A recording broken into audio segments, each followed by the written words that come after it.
Bonsoir mesdemoiselles, bonsoir messieurs. Nous sommes très heureux de vous savoir nombreux devant vos petits écrans pour suivre ce nouveau numéro de votre émission Entre vos lignes, une émission qui se veut un cadre d'échange entre confrères, entre journalistes. D'ailleurs, je suis avec eux sur ce plateau. À ma gauche, c'est Joël Kadé Nanga. Il est du journal Impact News. Bonsoir Joël Kadé. Bonsoir cher confrère. À mon extrême droite, c'est Daniel Nsafou. Il est du journal Point 51+, les Points 51+. Bonsoir confrère. Bonsoir confrère. Et à ma droite, c'est Marcelin Mandouakila. Il est du Forum des As. C'est donc sa toute première participation à cette émission. Bonsoir confrère. Bonsoir. Nous sommes donc très heureux d'avoir sur ce plateau notre confrère et aîné Marcelin Mandouakila. Avec mes confrères ou mes intervenants, donc nous allons débattre deux sujets qui ont défrayé la chronique et qui continuent donc à défrayer la chronique cette semaine. Le premier sujet, il s'agit de ce que nous appelons donc de la guerre ou de la contradiction entre le gouvernement congolais et le bureau conjoint des Nations Unies aux droits de l'homme qui est donc installé à RDC autour du rapport publié par ces bureaux sur l'opération Likofi. Vous savez que les rapports tels que publiés par cette structure de la MONUSCO qui s'occupe donc des droits de l'homme n'a pas été du tout accepté par le gouvernement congolais. Le gouvernement congolais a réagi au cours d'une conférence de presse tenue et par le ministre Mouyej, qui est le ministre de l'Intérieur, et par les ministres des médias, les porte-parole du gouvernement, des points de presse, des conférences de presse bien sûr séparées, qui ont donc déclaré au nom du gouvernement congolais M. Campbell comme personne non grata à RDC. Il doit donc partir et quitter la RDC. C'est donc nous allons débattre sur ces sujets. Le second sujet, vous le savez, c'est donc la motion de défiance qui pèse sur le ministre délégué aux Finances, Patrice Kitebi. Une motion qui provient du groupe parlementaire ou d'un groupe de députés de l'opposition politique qui accuse le ministre délégué aux Finances, si on peut me l'appeler l'Argentin national, d'avoir décaissé 216 millions de francs congolais pour le compte de l'opposition politique. Le montant, donc, ces montants-là, dans les quotas des porte-parole, du fonctionnement des porte-parole de l'opposition politique. Alors, voilà ce qui a valu donc une motion de défiance à ces membres du gouvernement. La motion de défiance était prévue donc aujourd'hui, vendredi, mais bon, pour une disponibilité du ministre, je crois que ce sera débattu la semaine prochaine. Nous allons donc débattre de ces sujets. Voilà donc les deux sujets, chers téléspectateurs, qui nous intéressent ce soir. Je commence par le premier sujet. Nous l'avons dit, l'opération Likofi qui a été lancée par le gouvernement congolais pour traquer les inciviques, communément appelés Kuluna, qui s'émet la désolation à Kinshasa, a fait l'objet d'un rapport, des rapports du Bureau conjoint des Nations Unies aux droits de l'homme installé à RDC. C'est cette structure des Nations Unies qui est donc basée à RDC a fait son rapport pour dénoncer les exécutions sommaires des civils, évidemment de ces Kuluna-là, par les éléments de la PNC, la police nationale congolaise, et puis a formulé des recommandations. Joël Kadé Nanga, déjà nous sentons des points de vue contraires entre les BCNDH et le gouvernement congolais au sujet de cette opération de Kofi, qui d'ailleurs a été saluée par la population, mais malheureusement, selon les Nations Unies, ça n'a pas respecté les droits de l'homme. Merci très cher confrère pour la confiance que vous ne cessez de témoigner à notre modeste personne. Cela étant, la première chose, c'est des us et coutumes dans la diplomatie en relations internationales. Lorsqu'un diplomate accrédité dans une capitale ne fait pas le travail selon les attentes de ce gouvernement-là, de le déclarer persona non grata.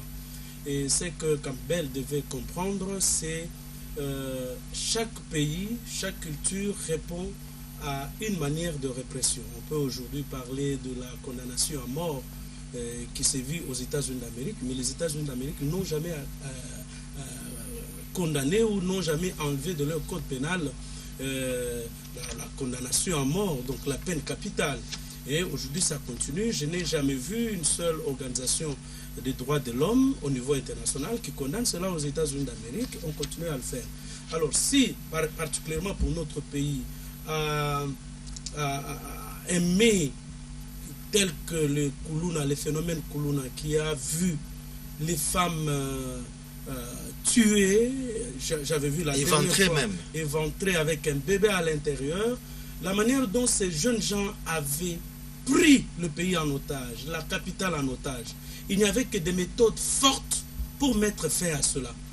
Malheureusement, dans toutes les méthodes, il peut y avoir des dérapages. Alors il avait fallu au Bureau des Nations Unies pour les droits humains en République démocratique du Congo d'étudier bien les phénomènes et de voir quelle pouvait être la seule méthode, le seul moyen de mettre fin à cela. Vous savez, lorsque M. Laurent Désiré Kabila est arrivé, aujourd'hui vous avez vu qu'on a repris avec les mini-jupes, les collants, et ainsi de suite. Mais M. Laurent Désiré Kabila avait imposé certaines petites lois. Fimbo na mtolo. Donc on pouvait... Au nombril. Oui, au nombril. Ça corrigeait certaines petites méthodes. Et aux Congolais, je crois qu'il avait fallu vraiment cette méthode forte pour mettre fin à ce phénomène parce que nous n'étions plus libres, n'est-ce pas, de nous promener avec nos téléphones. Vous pouviez vous promener avec votre argent, on vous arrête, on vous ravit tout, vous rentrez chez vous sans argent. Mais là où il y a à déplorer dans la politique communicationnelle de notre gouvernement, c'est lorsqu'on ne joue qu'à la défensive. Il n'y a pas moyen d'anticiper des cas comme cela. Quelle est la communication que fait Mouyej Manguez-Mas? On se livre toujours à des chaînes internationales, à une sélection des médias. On ne communique pas assez. Il faudrait qu'un gouvernement apprenne à communiquer anticipativement, apprenne à donner les formations à temps, au lieu d'attendre lorsqu'il y a des rapports pour répondre toujours. Et vous allez voir que c'est ça la méthodologie du gouvernement. Gizenga 1, Gizenga 2, et même Matata 1, Mouzito 1, Mouzito 2, surtout avec Mende comme ministre des Communications et des Médias, on ne joue qu'à la défensive. Je crois que cela devra constituer une leçon pour le porte-parole du gouvernement, pour M. Mouyej Manguez-Mas, qui devront intérioriser dans leur politique communicationnelle l'information à temps anticipé au lieu d'attendre toujours réagir en retard. Voilà un peu tout ce que nous pouvons dire à ce sujet-là. Oui. Marcel Mandouakila, le gouvernement condamne le rapport, pas dans son entièreté, mais la manière dont le rapport a été élaboré par cette structure des Nations Unies. Et le gouvernement dit que cette structure n'a pas tenu compte plutôt des observations que le gouvernement a faites avant de publier les rapports. Voilà pourquoi, trop c'est trop, le gouvernement a déclaré Scott Campbell, personne non encanta. Moi, je pense même que ce rapport est incomplet. Est-ce que dans ce rapport, on explique comment les gens avaient été victimes des colonies? Dans quel chapitre? Où ils ont essayé de répertorier à Ndjili, à Kimbantek, à Bumbu, à Makal, etc. On a enregistré tel cas, il y a eu autant de morts, autant de blessés. On n'en parle pas. On ne s'est même pas donné la peine d'approcher la population pour demander quelle est votre appréciation par rapport à l'action. Vous savez, les Blancs en parlent comme ça. Malheureusement, aucun Blanc n'a eu l'occasion de recevoir des coups de machette. Peut-être qu'ils auraient compris ce qui se passe. Notre confrère qui me posait à la maison, la main plâtrée, le Koulouna, récemment. Le journal Les Phares. Oui, un autre confrère du journal Le Potentiel a vécu la même scène. Moi, j'ai déjà été victime des Koulouna. Alors quand les Blancs font leur rapport, je me dis, mais on se moque de qui? Il faut voir combien sont morts à la cité. Moi, j'ai vu une maman qui était grosse, à qui le ventre perforé à cause de machette, et la mère et le bébé, ils sont morts. Ce rapport, je crois qu'il était orienté pour dire qu'écoutez, en RDC, on ne respecte pas les droits de l'homme. Et c'est là qu'il s'agit la décision du ministre Mouyej. Personne non grata, je suis d'accord avec ça. Que les Blancs, ils vivent avec nous dans ce pays. Le problème, c'est qu'ils se limitent en ville ou dans des boîtes de nuit. Ils aillent quand même à la cité, voir comment les choses se passent. Ils feront un rapport qui sera plus proche de la réalité qu'un rapport conçu juste pour l'orienter contre la RDC. Donc, mais la RDC a signé des traités sur le droit de l'homme. Cela n'autorise pas au gouvernement congolais de procéder par des exécutions sommaires, telles que le rapport l'a dit. Les droits de l'homme, il faut bien les respecter. Combien de fois on n'avait pas arrêté des colons? On nous amène au parquet, faute de preuves, on les relâche. Ça s'est passé au moins 20 fois. Pendant ce temps, parce que vous êtes victime de Koulouna, c'est pourquoi vous parlez comme ça. Et pendant ce temps, pas seulement ça, je généralise un peu. Moi j'ai vécu ça, je peux bien comprendre ce qui s'est passé. Mais pendant qu'on le relâchait, les gens continuent à mourir. Ces gens qui sont morts, ils n'avaient aucun droit. Pour qu'on mette en exergue le droit des assassins, des bandits. Soyons sérieux. Moi, je voudrais que les Occidentaux, pas dire les Blancs en général, Belges, Américains, Français, etc., vivent aussi à Kimbalsek, vivent aussi à Bumbu, vivent aussi à Kingasani, pour comprendre comment ça se passe. Il leur suffit de mener une petite enquête au niveau de la population. Ils vont voir que la population est tout à fait opposée à leur rapport. Un rapport doit être proche de la réalité. Pas si c'est pour le besoin d'acculer un pays. Je suis désolé. Merci. Daniel, est-ce que vous pensez que la décision prise par le gouvernement de déclarer Scott Campbell, qui est le directeur de BCNUDH, personne non grata à RDC, c'est pas une décision très forte, d'autant plus que ce que les Nations Unies ont dit dans les rapports, c'est ce que les ONG nationales disent, les Assado, VSV, les consorts disent. Donc est-ce qu'ils n'ont pas raison de dire que le gouvernement a mal fait de frapper très fort pour expulser quelqu'un de son territoire? Je suis pas d'accord avec mes amis que je respecte bien, Joël Cadet. Mais je crois que mes amis doivent aussi aimer la dialectique. C'est une approche aussi scientifique et rationnelle que nous, journalistes, on peut s'en servir quand il s'agit, n'est-ce pas, de réfléchir, n'est-ce pas, de tels sujets. Ça, c'est d'abord une parenthèse. Une deuxième parenthèse, on ne dirige pas les pays par des fantaisies, par des mensonges. Je vous rappelle, il y a récemment, un journaliste a posé, je crois que c'est vous, qui pose la question à M. Lambert Mende, il semblerait que les ministres ont touché leurs indemnités. Non, jamais, ils n'ont jamais touché. Maintenant, la pote rose, les secrets sortis là au Parlement qu'ils ont déjà touché leurs indemnités de sortie. On ne dirige pas les pays, on ne dirige pas les pays avec la télévision, avec des mensonges, pas avec des mensonges. Et je vous dis, c'est faux, ce sont des fantaisies. Nous les savons tous, nous sommes intellectuels entre nous ici, que les lois, n'est-ce pas, internationales priment si les lois, n'est-ce pas, nationales. Là, on est d'accord, nous trois. Même la Constitution. On est d'accord. C'est-à-dire que la MONUSCO a ses services de renseignement, qu'on se le dise. Les services de renseignement de la MONUSCO seraient beaucoup plus à la hauteur que nos services de renseignement. De par équipement, ils sont outillés par rapport à nous. Nos services de renseignement ne sont pas outillés, ne sont pas équipés. Ils ne sont pas soutenus de manière rationnelle et matérielle. C'est qu'on se le dise. Donc, moi, je peux admettre, de par la défaillance, n'est-ce pas, de nos services, n'est-ce pas, des renseignements, ailleurs qu'on appelle les services d'intelligence. Je crois que la MONUSCO, avec ses services, ils sont équipés, ils ont les moyens, ils sont outillés, ils sont bien rémunérés. Je crois qu'ils peuvent récolter quelque chose de bon à travers, n'est-ce pas, la société. Je ferme la parenthèse, je reviens. C'est l'erreur du pouvoir en place. C'est très grave. N'est pas toujours et déjà là écouter la dynamique interne. Quand Azado a dit cela, non, ce n'est pas ça. Quand la voix des sans-voix dit non, ce n'est pas ça. Maintenant, c'est la MONUSCO qui le dit, ils sont là, ils doivent répliquer. Non, il y a toujours ce qu'on appelle la dynamique interne. C'est très dangereux. Ne fût-ce que pour la beauté de la démocratie. On doit... Laissez-moi terminer. Vous avez dit que si on doit interroger la population, si on interrogeait une des mamans qui a perdu son enfant qui est Koulouna, il te dira quoi? Ah, moi, Nanga Koufa, papa. Nous lui avions dit, Joël Kadadi, nous devons anticiper. Il y a ce qu'on appelle l'intelligentsia. C'est le travail de la police. La police n'est pas seulement là, c'est aussi un bureau d'études, c'est aussi un bureau de réflexion. L'autorité de l'État. Tout cela est arrivé quand? Quand est-ce que tout cela, est-ce que vous et moi on a connu des Koulouna dans ces pays? Lorsqu'il y a eu l'absence de l'autorité de l'État. Non, attendez. J'en arrive, laissez-moi.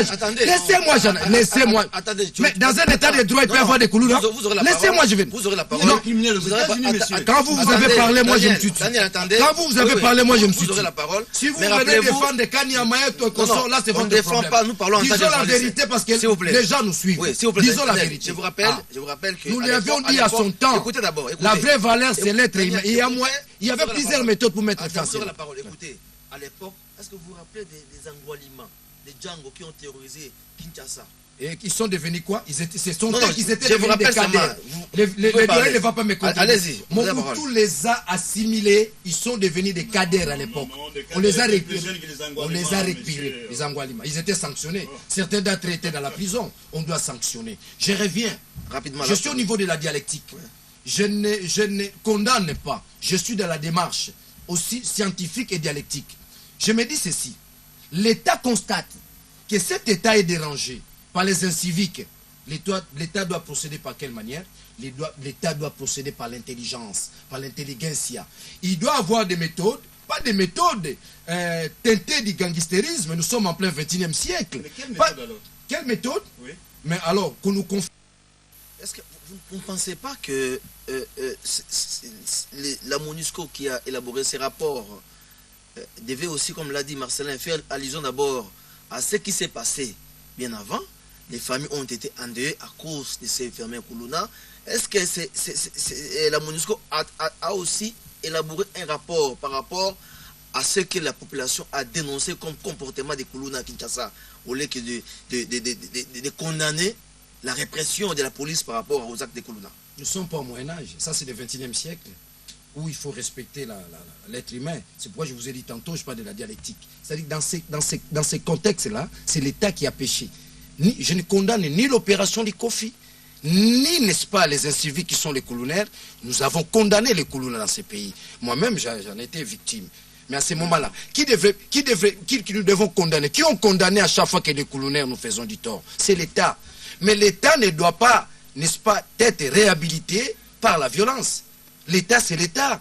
L'État doit se réhabiliter par l'intelligence, par des approches, n'est-ce pas, des méthodes qui ne touchent pas à la dignité humaine. Nous l'avons dénoncé. L'être humain, c'est la plus grande valeur. Moi, je pense que le rapport de la MONUSCO ne fait qu'interpeller, n'est-ce pas, notre police. C'est pas parce qu'il y avait violence et vous devez répondre par la violence. Il y avait plusieurs méthodes. L'État peut se faire État, la réhabilitation de l'État ne sait pas nécessairement se réaliser par la violence, en intimidant les jeunes. Il y avait moyen d'éduquer ces jeunes gens autrement. Perdre un être humain en plein 21e siècle de manière, n'est-ce pas, violente, moi je crois que ce n'est pas ça la réponse. Donc les rapports d'UNESCO, je chute par là, moi je soutiens ces rapports et que par rapport, il y a eu la dynamique interne qui a dénoncé avant même, n'est-ce pas, la MONUSCO, et nous tirons comme leçon là-dessus. Dorénavant, le pouvoir doit aussi commencer à écouter la dynamique interne. On a tendance à ne pas écouter la dynamique interne. Parce qu'il s'agit de la MONUSCO, maintenant les gens ont réagi. Quand il s'agissait de la Azado, quand il s'agissait de la voix des sans-voix, quand il s'agissait de nous, journalistes, à travers nos écrits, ils doivent nous écouter dorénavant. Ok, merci. Et nous allons réaliser la beauté de la démocratie. Vous écoutent, ils vont tenir. Nous allons réaliser la beauté de la démocratie ensemble. Joël Cadet, pas d'un côté des gangsters, de l'autre côté des passifs. Merci Daniel.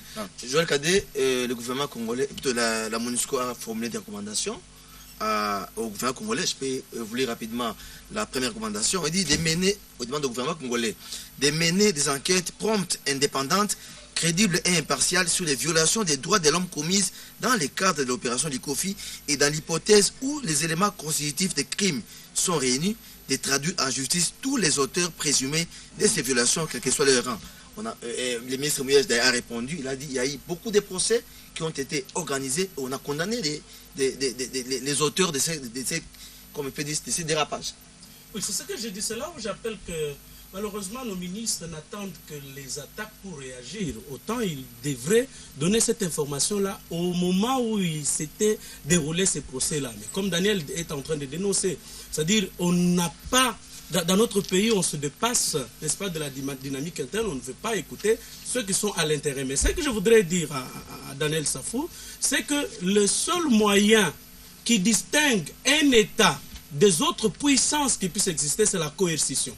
Et cette coercition, on peut l'imposer par tous les moyens dont l'État dispose. Ici, on ne fait pas une étude sociologique pour savoir l'origine des Koulouna et comment ils sont arrivés à ravir pratiquement le pouvoir à l'État. Mais ici, on a étudié les moyens pour mettre fin à ce phénomène. Et s'il fallait procéder par des méthodes fortes, la seule caractéristique qui distingue la puissance de l'État des autres petites puissances, c'est la coercition. Et il avait fallu des méthodes fortes. Mais là où il faut peut-être relever dans la chasse de Campbell de notre pays, il ne faudrait pas que ça constitue une menace pour tous ceux des diplomates accrédités dans notre pays qui voudraient réfléchir en homme libre. Ce sont des déclarations. C'est à ce niveau ici où l'on sent que, avec l'arrestation de Mike Mukebai, qui va bientôt totaliser plus de 2 mois en prison, avec les menaces sur l'Église catholique, avec toutes, il ne faudrait pas que ça constitue, n'est-ce pas, un signal fort pour dire à tous ceux qui sont engagés citoyennement pour le changement dans ce pays. À tous ceux qui réfléchissent libres, faites très attention, sinon vous serez déclaré personne non grata.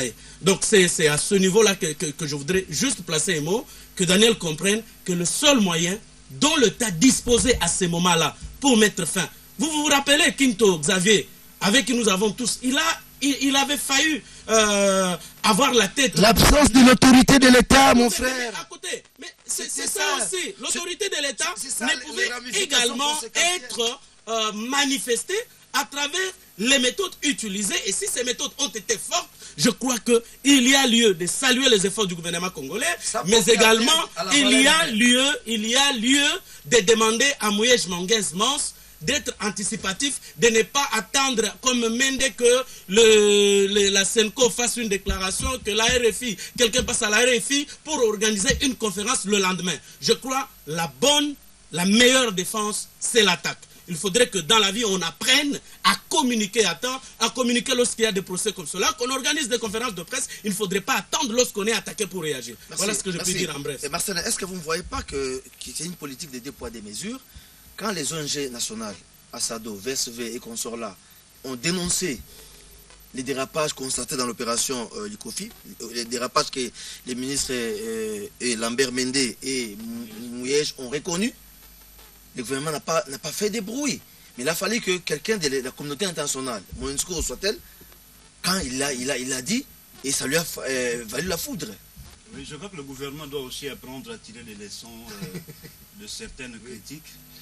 VSV et toutes les organisations internes ici, quand ils font leur rapport, il faut que le gouvernement en tienne compte aussi. Ce que je reproche par ce gouvernement, ce n'est pas parce que une structure a fait un rapport, a émis un point de vue, qu'on doit la considérer comme une partie ennemie. Le cas des catholiques, par exemple, ce n'est pas nécessaire d'en arriver à ce qu'on déplore aujourd'hui. Le gouvernement pouvait juste voir ce qui a été écrit, tirer des leçons et aller de l'avant. Les cas des catholiques, on a les informations. L'Église a mis une enquête. Nous faisons un débat serein entre les responsables. Au moment opportun, nous allons dénoncer la personne. Daniel, nous sommes au courant. Pardon, Daniel. Merci. On nous suit, il faut qu'on nous prenne au sérieux. Merci, vous avez la parole. On est catholique, ça fait mal. Donc le gouvernement doit savoir tirer aussi des leçons. L'opération du coffre, par exemple, 1 et 2, quand c'était terminé, il a fallu une évaluation. Bon, l'opération a atteint tels objectifs. Mais voilà les dérapages, prochainement, nous prendrons soin de les éviter. Ça pouvait aller ensemble avec le rapport des organisations internes ici. On aurait clos l'affaire en beauté. Il ne faut pas toujours que nous soyons prompts à réagir quand ça vient de l'extérieur. Quand c'est de chez nous, on essaye un peu de banaliser, ce n'est pas vraiment une bonne chose. Mais contrairement à ce que raconte mon voisin de droite ici, l'opération... Tu es aussi voisin sur la table, tout en étant confrère. Même frère. Oui. Je crois que l'opération a atteint quelques objectifs et a été saluée par l'ensemble de la population. Donc, nous attendons à ce que l'opération du COFI 3 tienne compte de dérapages et de différentes recommandations, mais on doit faire en sorte qu'on éradique ces phénomènes à Kinshasa et sur l'ensemble du pays. Merci. Daniel, vous pouvez laisser le micro, ça va comme ça. Le ministre Mouyej a annoncé bientôt sera le début de l'opération Likofi 3, qui va s'étendre sur toute la République. Oui. Comment vous envisagez, comment vous pouvez voir comment cette opération-là va se dérouler pour qu'il n'y ait pas ce qu'on connaît aujourd'hui, des rapports par-ci, par-là pour dénoncer ce qui s'est passé là? La rationalisation, n'est-ce pas, des actes qu'on peut poser et l'intelligence mise à la disposition de nos policiers, qu'ils aient la notion qui sous-tend la vraie valeur, c'est un être humain et qui sont au service des autres. Mais je reviens pour dire, on ne dirige pas un pays à la télé, non. Nulle part ailleurs, c'est chez nous ici. Je suis d'accord avec Joël qui dit il faut communiquer, mais non, pas ça. Vous réveillez, le ministre se réveille, c'est pas la télé. Non, ce ne sont pas des stars. Ce sont des boîtes, des réflexions, des rationalités. Il faut développer la capacité cognitive de trouver des solutions aux problèmes. C'est ça, diriger. Ce n'est pas trop philosophique. Oui. C'est regrettable lorsque Mouyej, je pense, il dit non, bientôt là, non, on ne dirige pas le pays à la télévision. Non. On dirige le pays par la praxis, la pragmatique. ils doivent être là sur le terrain. C'est nous qui devons sentir. Et que la communication d'influence soit accompagnée des actes. Là, je suis d'accord avec mon frère Joël. Mais pas en annonçant comme des Jibem Piana. Nakobet à la Zénith, na mois d'août. Non. Le pays doit être dirigé avec intelligence et rationalité. Je reviens pour dire que la vraie valeur, c'est l'homme. Nous ne soutenons pas les Koulouna. Nous sommes contre cela. Mais je crois que l'opération du Kofi a montré à suffisance que l'État pourrait exister. Mais ils ont péché, n'est-ce pas, à ne pas construire la valeur humaine. L'être humain, quel que soit les degrés de ses fautes, en plein 21e siècle, il y a ce qu'on appelle la présomption de l'innocence avant les jugements. On suppose que les Koulouna, aussi longtemps qu'ils ne sont pas encore jugés, ils ont raison. Merci beaucoup. Vous comprenez? Merci Donc beaucoup, il faut des méthodes aussi rationnelles et morales. Ok, merci. Je reviens à vous, Joël Cadet. Nous avons bouclé ces chapitres de la guerre ou la guerre entre les deux partis, le gouvernement et la MONUSCO. Donc bientôt c'est l'opération du Kofi 3. Qu'est-ce qu'il faudra faire? On dit que le Kofi 3 va s'étendre sur toute la République. Nous savons que des Koulouna qui ont fui Kinshasa, certains sont au Bandundu, d'autres sont au Bas-Congo. Mais on déplore aussi des Koulouna à l'Équateur. Apparemment c'est un phénomène. Ce n'est plus seulement Kinshasa, mais partout. Qu'est-ce qu'il faudra faire pour l'opération Koulouna du Kofi 3 pour que maintenant qu'on aille, que ça se passe dans le respect des droits de l'homme comme le veut le gouvernement et ses partenaires. Les mêmes causes produisent toujours les mêmes effets. Il ne faudrait pas voir... Le phénomène Koulouna, c'est la conséquence de la gestion du pays. Merci. Il ne faudrait pas que l'on regarde tout simplement au phénomène Koulouna. Parce que vous ne pouvez pas me dire, très chers confrères, que tous les jeunes enfants qui sont sur la rue ici, dans 5-10 ans, ils auront 17 ans, ils auront 18 ans. Aujourd'hui, on ne sait pas trouver la solution au problème du manger. On ne sait pas trouver la solution au problème de... La scolarité. S'il vous plaît, très chers confrères. On ne sait pas trouver la solution au problème d'accès aux soins. On ne sait pas trouver la solution au problème d'accès à l'éducation.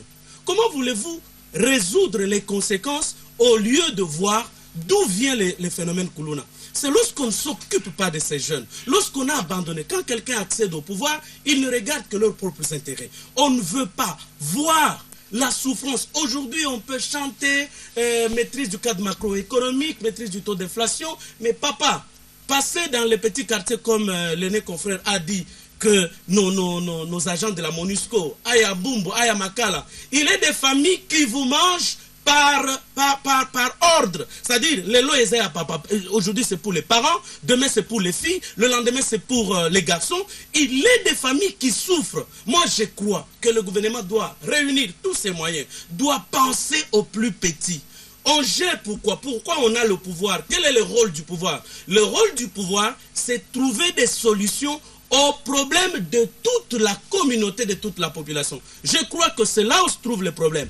Mais parce que ceux-ci sont déjà, ils ont déjà atteint un niveau tronqué, on ne peut pas résoudre cela. Je crois, avec les critiques, les avis qui ont été émis par la MONUSCO, par les organisations des droits de l'homme au niveau national, je crois qu'on devra tenir compte de tous ces aspects-là. Peut-on les arrêter, les rééduquer? Mais même les rééduquer, il y a aussi un problème. Parce que nos prisons, il faut voir même Mike Moukeba dans nos cachots ici, les conditions de détention ne permettent pas à quelqu'un qui a été arrêté de sortir, d'être rééduqué. Quand quelqu'un quitte la prison, c'est comme si on lui demandait encore de devenir davantage plus criminel 1000 fois qu'il l'a été. Parce qu'il dit, pour quelle raison? Parce que les conditions, moi je crois qu'il y a beaucoup de maisons vides de l'État, même au palais de la nation là. On peut convertir certaines maisons qui sont vides en prison, où on peut mettre les gens, on invite les professeurs d'université pour humaniser ces gens qui sont déjà pratiquement inconscients. Hein? Nous sommes dans une république des inconscients, là a dit le confrère Modeste Moutinga, honorable sénateur. Je crois qu'il y a lieu de rééduquer la population par des méthodes, par la conscientisation. Et il y a un ministère, malheureusement, d'initiation à la nouvelle citoyenneté qui ne travaille pas, malheureusement. Or, on devrait commencer d'abord par la rééducation de la population congolaise. Le 6e chantier, comme on l'avait dit, c'est d'abord le mental, la mentalité. Tant qu'on n'a pas encore atteint cet aspect-là, nous aurons des Koulouna dans notre pays. Merci. Nous croyons que l'opération Likofi 3, qui va bientôt commencer, va tenir compte de toutes les observations pour que non seulement les choses se passent dans le respect des droits de l'homme, mais surtout avec professionnalisme. Voilà, nous abordons le deuxième sujet de cette émission. Nous l'avons dit, le ministre Patrice Kité Biki Bonvoul, ministre délégué aux finances, est attendu dans les tout prochains jours ou dans les tout prochaines heures au Palais du Peuple à l'Assemblée nationale, où il pèse sur lui donc une motion de défiance. Il lui reprochait d'avoir décaissé 207 millions de francs congolais dans l'argent destiné à l'opposition politique pour le fonctionnement du porte-parole de l'opposition politique, une structure qui n'est pas encore mise en place. Alors on accuse les ministres délégués aux finances de détournement. La plénière sera convoquée donc très prochainement. Marcellin Mandoakila, n'est-ce pas un acharnement vis-à-vis du ministre délégué aux finances, dès lors que il a dit en commission, et qu'au fin là où il a été entendu, que cet argent-là, ce n'était pas utilisé pour des fins personnelles, mais c'était l'argent décaissé pour le fonctionnement du mécanisme conjoint national de suivi des accords d'Addis-Abeba, une structure qui a été mise en place en pleine exécution ou en plein exercice budgétaire. Oui, il faut faire la part des choses. D'abord, Patrice Kitebi n'est pas seulement ministre, mais il est ministre délégué, qui n'a pas de plein pouvoir. En matière de gestion de nos finances, on sait qu'il dépend directement du Premier ministre. Est-ce que Kitebi pouvait décaisser de l'argent, comme vous dites, sans savoir si les instructions du Premier ministre? Donc, on ne doit pas continuer tout le temps s'acharner sur Kitebi alors qu'il n'est qu'un exécutant. Deuxièmement, il ne s'agit pas de vol. À la rigueur, on peut appeler ça détournement. C'est-à-dire l'argent qui était prévu pour une structure précise, le porte-parole de l'opposition, a été orienté vers un autre secteur, le mécanisme national de suivi de l'accord cadre d'Addis-Abeba. Donc ce n'est pas que Patrice qui était bien volé, mais l'argent réservé à une structure qui n'est pas encore opérationnelle, il faut le préciser, a été affecté à une autre structure, à un autre secteur. Ce n'est pas du vol. Donc, à la rigueur, c'est un détournement. Moi, je crois que quand l'opposition va jusqu'à initier une motion de défiance, je n'en vois pas la finalité. On peut dire, lors d'une plénière, il a fait ceci, il a fait cela, votons. Lorsqu'on vote, la majorité fait bloc. Kitebi reste en fonction. Et encore qu'on ait un gouvernement de cohésion nationale. Moi, je pense que l'opposition devrait surtout cesser à réunir le maximum d'éléments. Allez voir le Premier ministre Matata, expliquez-nous où est parti cet argent. Allez voir peut-être François Mwamba, est-ce que vous avez reçu tel montant? Et quand ils auront réuni assez d'éléments, faire une déclaration pour dire désormais éviter ce genre de détournement, un point trait. Aller jusqu'à une motion de défiance, à la rigueur, pour moi, c'est une distraction. Merci. Non, d'abord, je ne voudrais pas avoir l'argent, parce que cet argent-là a servi à certains opposants de Poakoti. On est en train de les protéger. Ceux que l'on a présentés comme opposants, le François Mwamba et ainsi de suite, nous le connaissons. Ça ne m'intéresse pas. Mais moi, c'est l'action de l'opposition dont on connaît qu'il s'agit là de la scène de la théâtralisation de la politique en République démocratique du Congo.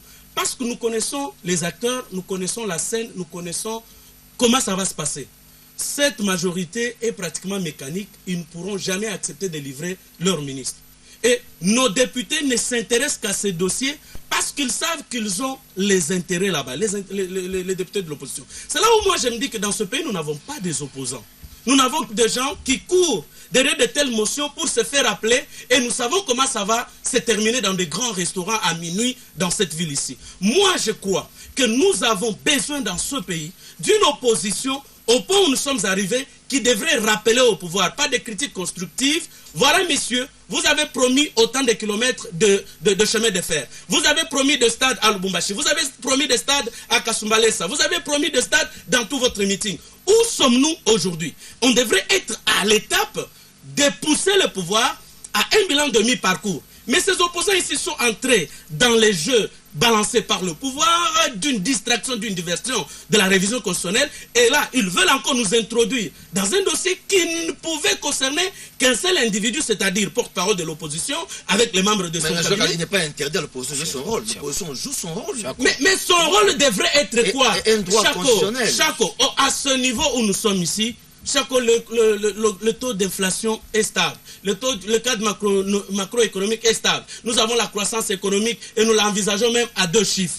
Mais Qu'est-ce qui explique que l'eau, l'électricité puisse augmenter de prix et pourtant ce sont des entreprises de l'État? Quel est ce député de l'opposition que vous avez vu initier une question concernant le petit peuple de Makala? Quel est cet opposant que vous avez vu initier une motion pour des jeunes gens qui ont trouvé de l'emploi comme moto, mais que l'on traque, que l'on malmène, à qui on ravit des motos? Allez à la PCR, vous allez voir combien de motos sont ravies, et quand on vous le ravit, vous ne savez pas suivre, vous avez perdu votre moto. Combien de motos sont là? 100 personnes. Et on ne voit personne. Et aujourd'hui, nous sommes dans un état où un gouverneur de province, un commissaire de la police, un commissaire provincial, se lève et vous restreint la circulation des individus à certaines heures. Ce qui est d'ailleurs une violation de la Constitution qui consacre la circulation des personnes. Mais nous n'avons pas des opposants qui regardent les axes prioritaires des besoins de la population. Ils ne visent que leurs propres intérêts. C'est là où je me dis, nous connaissons cette motion.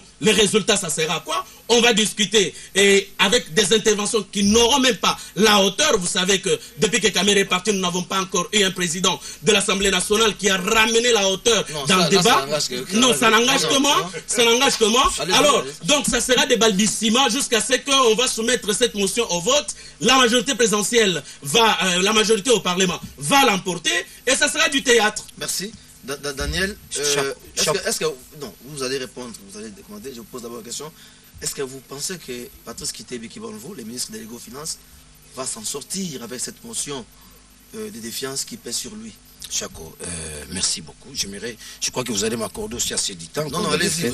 Chako, j'aimerais... Merci, mon ami a soulevé un point important. Il a touché mon esprit, mon âme. Dit, Kamere, depuis qu'il reconnaît cet homme, il y a l'opposition dans ces pays, mon ami. Je peux vous citer les noms. Ils ne sont pas nombreux.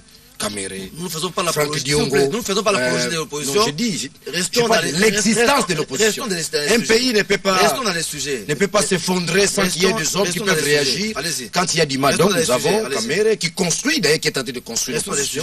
Il y a Kamere, Franck Diongo, Jean-Claude Mvouemba.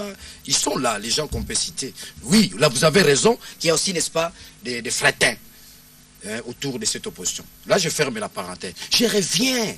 J'attendais mes amis au tournant. J'attendais mes amis qui développent la thèse de la Res Publica. L'État, c'est là où je suis. Nous avons la jurisprudence là-dessus, devant cette affaire de Kitebi. J'attendais mon confrère qui dit, si ce n'est pas le vol, par rigueur, non, c'est le détournement. Nous avons la jurisprudence là-dessus. Les cas José Makila. L'argent qui devait être affecté pour les enseignants, les a affectés pour d'autres fins. Il n'a pas volé. Et José Makila a cessé, n'est-ce pas, de fonctionner en tant que gouverneur. Il a été évincé de l'Assemblée provinciale. Je ne suis pas juriste, moi je suis journaliste. Journaliste a la compétence et la pertinence de prendre la couleur. C'est un caméléon scientifique. Il peut devenir juriste, sociologue, écossais, psychologue. Je reviens pour dire que nous avons la jurisprudence là-dessus. Je reviens contrairement à mes amis qui se plaignent de la majorité, n'est-ce pas, présidentielle. Mes amis, il ne faut pas appeler ces gens idiots, ils ne sont pas idiots. Là où il y a les mâles, bien qu'ils sont de la majorité, à moins que ce soit une majorité mécanique et irrationnelle. Mais moi, je crois, Henri Lokondo, il est de la majorité. Ça, c'est un homme qui raisonne. Lui-même, Aubin, il raisonne. C'est pourquoi, d'ailleurs, il a permis. Ce Parlement-là doit avoir des dents. C'est un crocodile qui doit permettre la beauté de la démocratie. Où est passé ce crocodile? On vole autour de lui, on détourne autour de lui. Le peuple regarde ces parlements. Le Parlement doit croquer. Si ce Parlement-là ne croque pas, il sera sanctionné. Chaque jour, je vous prends un témoin. Ils sont 500. Si Kitebi ne tombe pas, en 2016, ils vont revenir à 4. À 4 ou à 8. Mais s'ils veulent sauver la personnalité parlementaire, c'est que Obé Minako appelait les temples, les sanctuaires de la démocratie, ils doivent croquer Kitebi. La jurisprudence est là. Cet homme a détourné. Mais là où les bas blessent, il n'a pas détourné seul. Il a un maître au-dessus de lui, que nous appelons tous Matatampoli. J'en arrive. Maintenant, n'entrons pas dans la peur. Oui. Nous, journalistes, on ne doit pas être matamor. Nous avons le pouvoir de dénoncer la mégestion. Vous avez la parole, oui. Kitebi ne l'a pas fait seul. Si réellement il y a eu détournement, or il y a eu détournement, les preuves sont là. Nous avons la Cour des comptes. Nous avons la réduction des comptes. Là, nous constatons que oui, évidemment, avec l'intelligence de Jean Lissier, c'est lui qui découvre la pote rose avant nous tous. Et nous donne l'information. Et nous constatons, les surdoués commencent à détourner. Ces gens qui nous ont dit qu'ils étaient surdoués, ils commencent à détourner. Ces gens qui ont maîtrisé les cadres macroéconomiques, je vous réponds d'ailleurs quand vous dites nous avons maîtrisé les cadres macroéconomiques, on a stabilisé des choses. Mais qu'est-ce qui ne va pas? Il n'y a pas l'électricité, il n'y a pas les salaires. C'est du lobbying. Matata a compris, pour se maintenir et aller loin, il faut passer par du lobbying. Tous ces Allemands-là, c'est du lobbying. Là, c'est une parenthèse. Je reviens rapidement. Par là, je reviens. Je répondais à mon ami. Matata fait du lobbying. Hein? C'est-à-dire que les chiffres et la réalité sont diamétralement opposés. Nous savons comment ça fonctionne, c'est du lobbying. Souvent, c'est l'Occident qui le fait bien. Et parfois aussi, dans la complicité de certains journalistes sur le plan interne. Je reviens pour dire que nous avons une opposition qui doit s'affirmer. Et on ne peut s'affirmer que par les actes. Et ces actes sont liés aux règles. Et l'opposition a fait son travail. Évidemment, je dis l'opposition entre guillemets. Ils doivent s'affirmer dans la mesure où, si aujourd'hui, Kitebi tombe, ce n'est pas l'opposition, c'est le Congo. L'argent détourné n'a rien à voir avec la majorité, l'argent détourné n'a rien à voir avec l'opposition. Mais c'est là où je vais chiquer. Pour la beauté de la démocratie, que Kingakati laisse le Parlement fonctionner seul. Nous savons, à chaque fois qu'il y a des problèmes, il y a des coups de fil venant de Kingakati. Nous sollicitons le concours de Kingakati, que les coups de fil ne puissent pas fonctionner. Merci beaucoup. Et pour la première fois, que le Parlement, pour la beauté de la démocratie, que le Parlement arrive à croquer Kitebi. Merci. Croquer Kitebi veut dire croquer ma tête à pas ricochet. Marcelin Mandokila, je termine avec vous. C'est un détournement. Vous pensez que l'opposition qui a initié la motion de défense contre Patrice Kitebi aura un gain de cause, d'autant plus que nous savons qu'il y a aussi des fluctuations au niveau de l'opposition politique. Quand elle, tu fais la il marche, l'autre dit moi je n'irai pas. Est-ce que vous pensez que l'opposition va faire corps pour ceux qui sont minoritaires numériquement à l'Assemblée nationale pour faire tomber? L'opposition compte sur le scrutin secret. Oui. Parce qu'au niveau de la majorité, il faut le reconnaître, il y a quelques fissures. Il y a des gens qui sont candidats au gouvernement de cohésion nationale. Pour qu'ils y entrent, il faut que ceux qui sont là sortent. Donc il y a tout le coup bas. Mais je crois qu'en fin de compte, la majorité fera bloc. Et je voudrais demander à l'opposition de ne pas se laisser distraire. La vraie bataille pour elle, c'est la révision constitutionnelle. Ce n'est pas Patrice Kitebi. On peut vous créer assez de diversion et vous perdez le cap. Mais sauf miracle, ça ne sera pas la première fois. Mais je crois que Patrice Kitebi... Pardon, vous savez,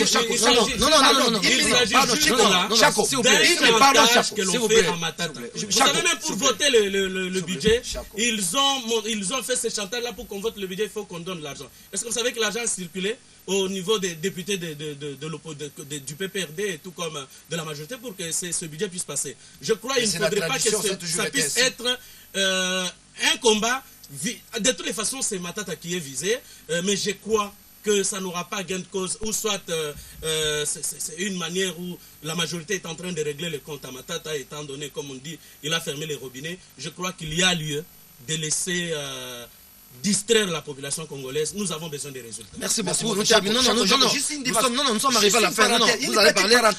Chaco, la maladie de l'économie congolaise s'appelle sanction. Daniel, vous allez parler. La maladie de l'économie congolaise s'appelle sanction. Nous sommes arrivés à la fin. C'est pas une distraction. Si on peut arriver à croquer Kitebi, Daniel, s'il te plaît. Pour la beauté de la démocratie, c'est une bonne chose. Ok, merci. Pour la beauté de la démocratie. Merci beaucoup pour ta conclusion.